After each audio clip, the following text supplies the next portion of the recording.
미국의 외교 전문지인 포린 폴리시라는 잡지가 있습니다. 그 잡지에서 이런 글을 얼마 전에 썼습니다. 2040년 세계의 리더가 되는 4개국을 정했는데 그 중에 우리나라가 있습니다. 미국과 독일과 터키 그리고 대한민국입니다. 작은 나라가 어떻게 미국, 독일과 함께 2040년에 세계의 리더가 될 수 있겠습니까? 그 이유를 이렇게 설명을 합니다. 근면과 총명이 있다는 것입니다. 열정이 있습니다. 기술과 솜씨가 있습니다. 그리고 또 하나는 개신교 신앙이 있다는 것입니다. 그 네 가지가 한국이 가지고 있는 튼튼한 기초라고 말을 하고 있습니다. 그 튼튼한 기초는 2040년이 되면 세계적인 리더가 될 수 있다고 설명하고 있습니다. 이 세상의 모든 것에는 튼튼한 기초, 뿌리가 필요합니다. 그 뿌리가 건강하지 못해서 넘어지고 실패하는 경우가 얼마나 많습니까? 그렇다면 가정은 어떠합니까? 가정은 사회를 건강하게 하는 기초입니다. 국가를 튼튼하게 하는 뿌리입니다. 나아가서 교회를 바르게 세우는 기초라고 말할 수 있습니다. 가정이 병들면 사회와 국가도 병듭니다. 가정이 병들면 교회까지도 병들 수밖에 없는 것입니다. 그러기 위하여 우리 가정이 어떤 가정이 되어야 하겠습니까? 최초의 가정인 아담과 하와의 가정이 어떻습니까? 그 가정이 처음에는 하나님과의 관계가 열려 있었습니다. 아담과 하와의 관계도 열려 있었고 자연에서는 수고하지 않아도 먹을 수가 있었습니다. 그런데 그 가정이 깨어졌습니다. 하나님과의 관계가 깨어졌습니다. 아담과 하와의 서로의 관계도 무너졌습니다. 그리고 자연과의 관계도 모두 깨어지고 닫혀버리고 말았습니다. 그 이유가 무엇입니까? 하나님의 말씀을 듣지 않았기 때문입니다. 다시 말씀드리면 뱀의 말, 사단의 말을 들었기 때문입니다. 모세가 어떻게 민족의 지도자가 되었습니까? 많은 것들을 설명할 수 있겠지만 모세가 민족의 지도자가 되어서 이스라엘 백성을 출애굽시키고 광야의 길을 40년 동안 인도할 수 있었다는 중요한 하나의 이유는 아므람과 요게벳 어머니의 신앙교육 때문이었다고 말할 수 있습니다. 3개월 동안은 숨겨서 젖을 먹였고 3살까지는 유모로서 신앙교육을 철저하게 했습니다. 너는 이스라엘 백성이다. 너는 택한 이스라엘 백성이다. 그러므로 너는 말씀을 따라 살아야 한다. 끊임없이 그를 교육했던 것입니다. 사랑하는 교우 여러분들, 우리 가정이 어떻습니까? 아담과 하와의 가정은 말씀이 아닌 사단의 말을 들었을 때 그 가정이 깨어지고 무너졌습니다. 하나님과의 관계, 모든 관계가 닫혀버렸습니다. 그러나 모세는 어릴 때 어머니와 아버지가 말씀의 교육을 했을 때 민족의 지도자가 될 수 있습니다. 이것은 모세의 문제만이 아닙니다. 이것은 아담과 하와의 문제만이 아닙니다. 오늘 우리 가정을 정직하게 보시기를 바라겠습니다.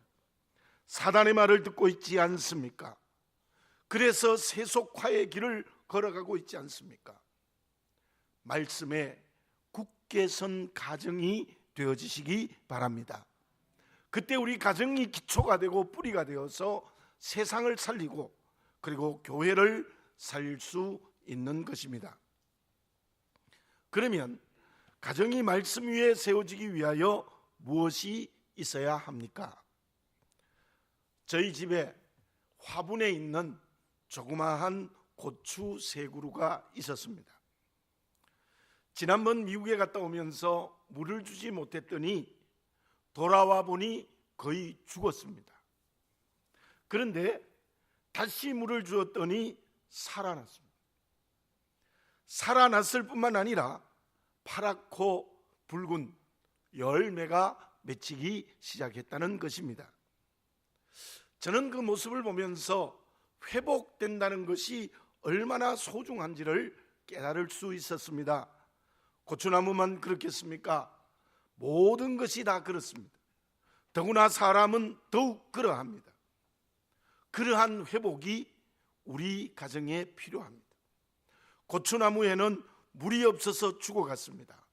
그렇다면 우리의 가정이 회복되기 위하여 있어야 될 물은 무엇입니까? 오늘 본문의 말씀에 나오는 엘리멜렉의 가정이 무너졌습니다. 그 무너졌던 가정이 회복되는 과정을 말씀하고 있습니다. 엘리멜렉의 가정도 결국 어떻게 무너졌습니까? 말씀 따라 베들레헴에서 물질을 나누지 않고 말씀을 거역하고 물질을 소유하며 이방 땅으로 가버렸기 때문에 그 가정이 무너진 것입니다. 그런데 그 엘리멜렉의 가정이 회복될 수 있는 물은 무엇이겠습니까? 이스라엘에서는 무너진 가정을 회복하기 위해서는 기업 물을 자가 있어야 합니다. 기업 물을 자가 나와서 재산을 회복해야 되고 가문을 새로 세워야 합니다. 그 기업 물을 자는 가장 가까운 친족에게서 출발을 하게 되는 것이지요. 오늘 읽은 본문의 말씀 바로 앞부분에 있는 1절에서 6절까지의 내용이 무엇입니까? 성문의 백성들이 모였습니다. 장로 10명이 그 회복의 결정을 하고 있습니다. 가장 가까운 친족 중에 있는 사람이 물질에 손해가 날까봐 포기를 합니다. 그래서 7절과 8절에 보면 신을 벗어서 약속을 하고 기업 물을 자가 되지 않겠다고 합니다. 그리고는 그 다음 기업 물을 자인 보아스에게 그 자리를 주게 됩니다. 8절에서 12절에 보면 보아스는 어떻게 합니까? 기업 물을 자가 되어서 엘리멜렉의 가정을 완전하게 회복하게 됩니다. 엘리멜렉의 재산을 회복합니다. 말년의 아내였던 룻과 결혼하여 그 집을 세워주고 있습니다. 보아스가 기업 물을 자가 되어 엘리멜렉의 가정을 세워주는 것은 어디에서 기인된 것입니까? 많은 성경학자들은 보아스가 예수님과 같은 사랑으로 기인된 것이라 설명합니다. 그럴 수도 있습니다. 그러나 이성적으로 판단해 보면 불가능한 일입니다. 기업 물을 자가 되면 그 집의 과거의 재산을 다 회복해야 됩니다. 가문을 다 새로 세워야 합니다. 더군다나 이방 여자이고 아무것도 없는 과부와 결혼도 해야 합니다. 이게 가능한 일입니까? 그러나 보아스를 통하여서 엘리멜렉의 가정이 되는 결정적 이유는 절대적인 하나님의 은혜입니다. 하나님의 은혜로 말미암아 보아스를 통해서 엘리멜렉의 가정이 회복이 되어지는 것입니다. 룻은 모압 여자입니다. 모압이 어떤 나라입니까? 롯이 딸과의 관계에서 낳은 아들의 민족입니다. 이스라엘 백성들이 출애굽했을 때 가장 크게 대적했던 민족이었고 바알부올에서는 이스라엘 백성들을 죄에 빠지게 하는 올무가 되기도 했습니다. 그래서 모압은 영원히 여호와의 총회에 들어올 수 없었습니다. 그 모압 여자인 룻과의 결혼이 가능한 일이었겠습니까? 그것은 보아스에게도 하나님의 은혜가 임했고 룻에게도 하나님의 은혜가 임했기 때문입니다. 그래서 보아스도 하나님의 은혜를 믿음으로 선택했고 룻도 그 하나님의 은혜를 받아들이는 믿음의 선택을 했습니다. 특별히 이 엘리멜렉의 가정이 새로 회복된 결정적인 역할을 한 사람은 룻이라는 여자입니다. 그 여인이 하나님의 은혜를 받아들이는 믿음의 선택을 했습니다. 어머니의 하나님을 믿었습니다. 그리고 어머니를 보리삭을 주어 공개했습니다. 그러므로 루시라는 비천한 운명을 가진 여인이 하나님의 은혜의 옷을 입었기 때문입니다. 우리 가정이 깨어지고 있지 않습니까? 아니면 병들의 문제에 매여 있지 않습니까? 이때 우리는 보아스와 룻처럼 하나님의 은혜 앞에 서야 합니다. 만약 우리 가정이 병들고 깨어졌다면 그때 하나님이 주시는 은혜가 분명히 있습니다. 모든 가족들이 룻과 보아스처럼 하나님의 은혜를 선택하는 믿음이 있어야 합니다. 노아의 가정을 봅시다. 그 시대의 모든 가정이 물질화되어 쾌락의 길을 걸어가고 있습니다. 그것을 창세기 6장에서는 죄악이 관영하였다, 하나님을 대적하여 물질화되어 쾌락의 길을 걸어가는 것이 전부 그 시대의 사람들이었습니다. 그러나 그때 노아의 가정만은 그렇게 살지 않았습니다. 구별되어졌습니다. 그 이유를 창세기 6장 8절에서는 이렇게 설명하고 있습니다. 그러나 노아는 하나님의 은혜를 입었더라.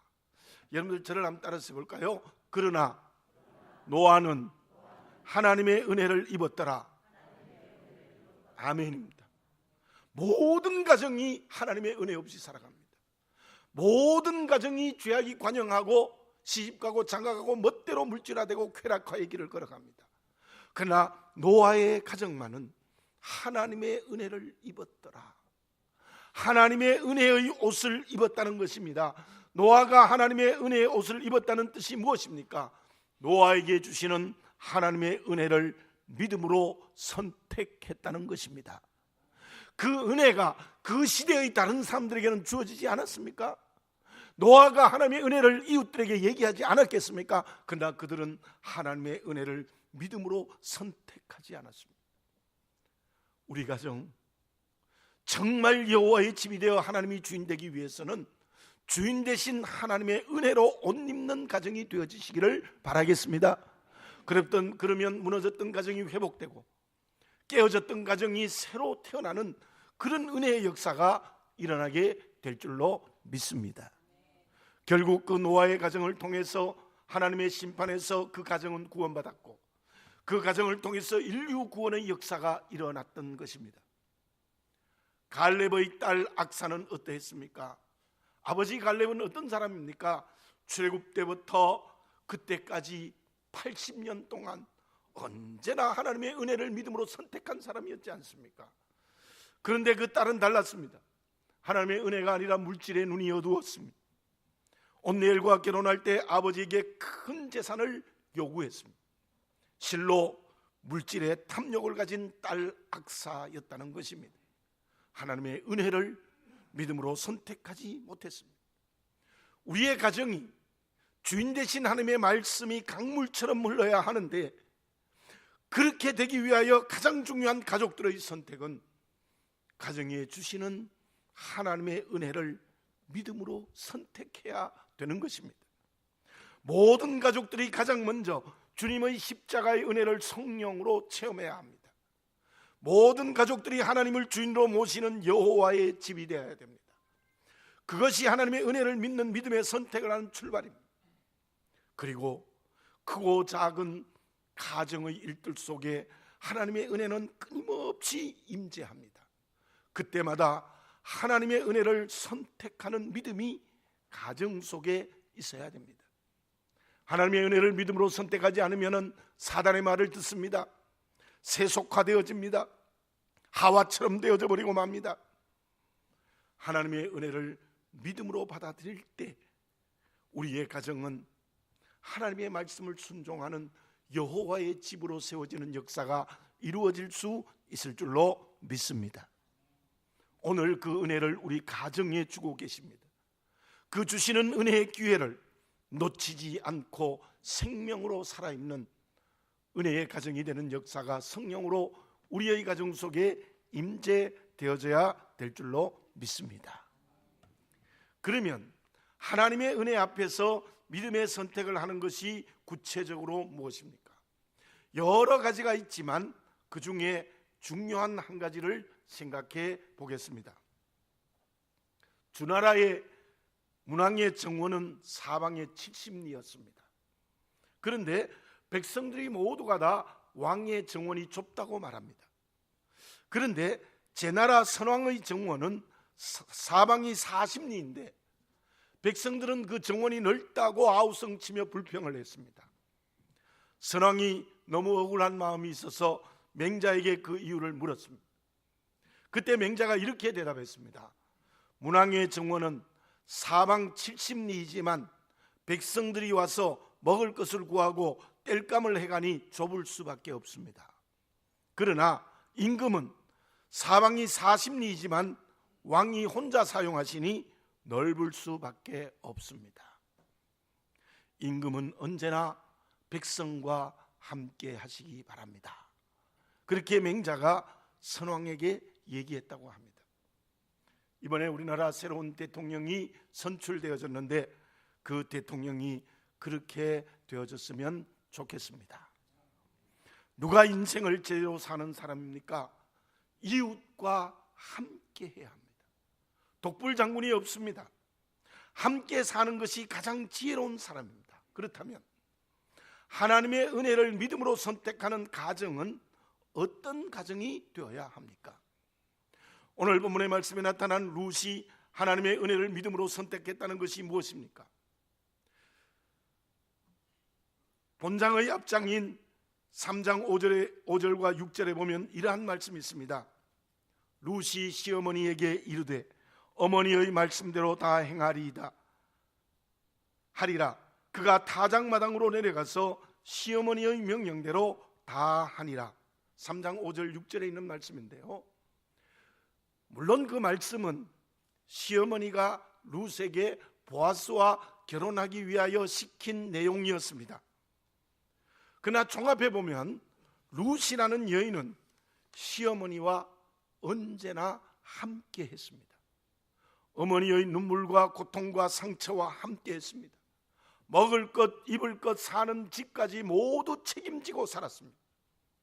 실로 룻이라는 여인은 자기의 조국도 버리고 가족도 버리고 이방 자기들에게는 낯설은 타향에 와서 철저하게 모든 삶에서 어머니와 함께 했습니다. 그것이 하나님의 은혜를 믿음으로 선택하는 실천이었습니다. 너의 갈 길을 가라고 했을 때 어머니의 손을 굳게 잡았습니다. 보리삭을 주어서 어머니를 공개했습니다. 그것이 하나님의 은혜 앞에서 믿음의 선택을 하는 것입니다. 여러분, 오늘 어버이 주일을 그냥 지나가는 것이 되지 마시기를 바라겠습니다. 우리의 가정이 하나님의 은혜를 믿음으로 선택하는 것은 연로하신 부모님, 연로하신 어른들의 눈물과 고통과 상처와 함께하고 경제적으로 약한 것까지도 함께할 수 있을 때 그게 진짜 하나님의 은혜 앞에서 믿음을 선택하는 실천이라고 말할 수 있습니다. 다시 하나님의 말씀을 들읍시다. 에베소서 6장 1절과 2절에는 어떤 말씀을 하고 있습니까? 자녀들아, 주 안에서 너희 부모를 순종하라, 이것이 옳으니라. 2절 말씀에서는 10계명 중에 5계명을 인용하여서 부모를 공경하라, 그리하면 내가 산 땅에서 장수하리라는 말씀을 하고 있습니다. 계명의 순서로 볼 때 제가 여러 번 말씀드렸습니다마는 부모를 공경하지 않는 것은 살인하는 것보다 더 큰 죄입니다. 부모를 공경하지 않는 것은 간음하는 것보다 더 큰 죄입니다. 부모를 공경하지 않는 것은 도둑질하는 것보다 더 큰 죄입니다. 부모를 공경하지 않는 것은 이웃 것을 탐내고 거짓 증거하는 것보다 더 큰 죄입니다. 여러분, 이것을 흘러들으시지 마시기를 바라겠습니다.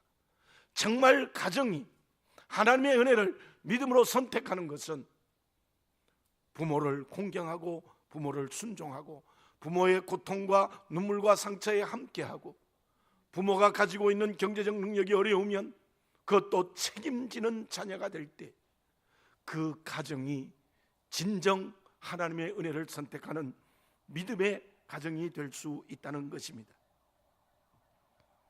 어떤 어머니가 딸에 대하여 섭섭함을 이렇게 말했습니다. 어머니가 딸에게 몇 번 같은 말을 했어요. 그랬더니 딸이 어머니에게 이런 말을 합니다. 엄마, 그 말 한 번만 더 하면 100번째야. 그렇게 그 말을 들은 어머니는 그날 밤 잠을 잘 수가 없었어요. 섭섭하고 괘씸한 생각까지 들었다고 합니다. 왜냐하면 저 잘 때라고 한 말인데 그렇게 100번째라고 말하니 그렇게 섭섭했다는 거예요. 딸이 되신 분들 이 말 좀 잘 들으시기 바랍니다. 딸들은 대부분 어머니에게 무슨 말을 해도 된다고 생각해요. 그래서 어머니에게 아무 말이나 막 하는 거예요. 그것도 효가 아닙니다. 그것도 은혜 앞에서 믿음의 선택을 하는 게 아닙니다. 어머니는 말 못해도 마음의 섭섭함을 가지고 있는 거예요. 어머니에게 말을 가려 하는 것도 효라고 말할 수 있습니다. 요셉은 여러 가지로 하나님의 은혜에 대하여 믿음의 선택을 했습니다. 그 중에 요셉은 아버지에 대한 공경의 모습이 분명히 있습니다. 10사람의 형들이 자기를 찾아왔을 때 제일 처음 물은 게 무엇입니까? 아버지가 어떠하시냐? 아버지가 어떠하시냐?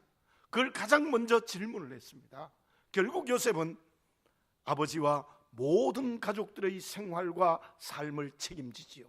다시 말씀드리면 요셉은 아버지의 고통과 함께하는 하나님의 은혜를 선택한 믿음의 사람이었다고 말을 할 수 있습니다. 사무엘상서 8장 1절에서 3절에 이러한 내용이 있습니다. 사무엘이 늙어서 아들들을 사사로 세웠습니다. 그 아들들이 부엘세바에서 사사가 되었습니다. 그런데 그 아들들은 전혀 아버지와 같지 않았습니다. 사람들에게 뇌물을 받고 판결을 하였고, 그리고 모든 일에 자기 이익을 챙기는 데 급급하였습니다. 아버지의 신앙을 이어가지 못했습니다. 다시 말씀드리면 아버지와 함께하지 못한 불경이었고, 그것은 하나님의 은혜 앞에선 믿음의 선택을 못한 사무엘의 아들들의 죄악의 길이었습니다. 나는 어떠합니까? 부모와 집안의 어른들에게 어떻게 하고 있습니까? 교회에서 어른들에게 우리의 자세는 어떠해야 합니까? 나아가서 세상에서 어른들에게 어떤 행동을 하고 있습니까? 내 부모를 공경하고 어른들에게 주 안에서 순종하는 것이 하나님의 은혜를 믿는 성도의 길임을 우리는 이곳에서 다시 한번 분명히 해야 될 줄로 믿습니다. 가정에서 아버지가 없어지고 있습니다. 사회에서 어른이 없어지고 있습니다. 교회에서 어른들과 젊은 사람들의 질서와 순서가 다 깨어지고 있습니다. 아무리 이데올로기가 무너지고 어른의 권위가 무너지는 이 시대에 산다고 할지라도 우리 그리스도인들은 그렇게 살면 안 되는 겁니다. 하나님의 은혜를 믿음으로 선택하는 개인과 가정이 가장 먼저 되어지시기를 바라겠습니다. 그것은 하나님이 주시는 은혜를 은혜되게 하는 것은 부모의 모든 것에 함께하는 자녀가 되는 것입니다. 그러면 하나님의 은혜로 세워진 가정에 주시는 하나님의 축복은 무엇입니까? 11절과 12절에 이러한 말씀이 있습니다. 이스라엘 집을 세운 라헬과 레아처럼 되기를 축복하고 있습니다. 에브락과 베들레헴에서 유명하게 될 것을 축복합니다. 다말이 유다에게 낳아준 베레스처럼 되기를 축복합니다. 그렇게 동네 사람들이 축복합니다. 무슨 뜻입니까? 룻을 통하여 이루어진 그 엘리멜렉의 가정이 믿음의 조상과 같은 뿌리 있는 가정이 되고 하늘과 땅의 기업으로 축복한다는 내용을 설명하고 있습니다. 실로 그 기업의 축복을 받았습니다. 그리고 나오미는 오벳을 손자로 받아 양육하고 기뻐합니다. 실로 나오미에게 오벳은 15절의 말씀처럼 생명의 회복자입니다. 노년의 봉양자입니다. 그 룻은 7 아들보다 귀한 며느리가 되어졌습니다. 나아가서 18절에서 22절의 말씀처럼 그 가정을 통하여 다윗의 왕가가 시작되었고, 오늘 본문의 말씀에는 기록되지 않았지만 마태복음 1장에 주님의 족보를 보면 이 룻의 가정에 태어난 오벳을 통하여 다윗의 왕가가 시작되었고, 그 오벳을 통하여 주님이 탄생하시는 놀라운 축복의 가정이 될 수 있었다는 것입니다. 여러분, 하나님의 은혜로 세워진 가정이 되고, 그 은혜는 정말 부모의 고통과 함께하는 가족 공동체가 되기만 하면 이 기업의 축복이 우리 가정에도 그대로 이루어지는 역사가 이루어질 줄 믿습니다. 랑그랄은 이런 말을 했습니다. 저울의 한쪽에 세계를 놓고 또 한쪽에 어머니를 실어 놓으면 세계의 편이 훨씬 가벼울 것이다. 우리 모두의 가정이 하나님의 은혜로 세워진 가정이 되시기 바랍니다. 언제나 부모의 사랑이 자녀들에게 더 무겁게 느껴지는 가정이 되어지시기를 바라겠습니다. 은혜로 세워지시고 은혜로 세워짐을 믿음으로 선택하고 정말 어른들을 공경하는 가정, 사회, 교회가 될 때 하나님은 그 가정과 사회와 교회를 통해서 복음을 가까운 곳에서 멀리까지 증거해 주시고 그 가정에 하늘과 땅의 기업으로 축복하여 주실 줄로 믿습니다. 기도드리겠습니다. 사랑하는 아버지 하나님, 다시 한번 우리의 가정을 보게 해 주시옵소서. 말씀이 강물처럼 흐르는 하나님의 은혜로 살아있는 가정입니까? 말씀이 아닌 온갖 세속화의 길을 걸어가며 하와처럼 사단의 말을 듣고 있는 우리의 가정이 아닙니까? 아버지 하나님, 하나님의 은혜를 믿음으로 선택하는 말씀이 강물처럼 흐르는 우리의 가정이 되게 해 주시옵소서. 그러기 위하여 가장 중요한 것은 부모님들, 할아버지, 할머니, 어르신들의 고통과 고난과 눈물과 상처와 함께 할 줄 아는 자녀가 되게 해 주시옵소서. 경제적인 문제도 책임지는 자녀가 될 수 있도록 은혜의 은혜를 더하여 주시옵소서. 온 세상이, 온 사회가 이 질서가 무너져 버렸습니다.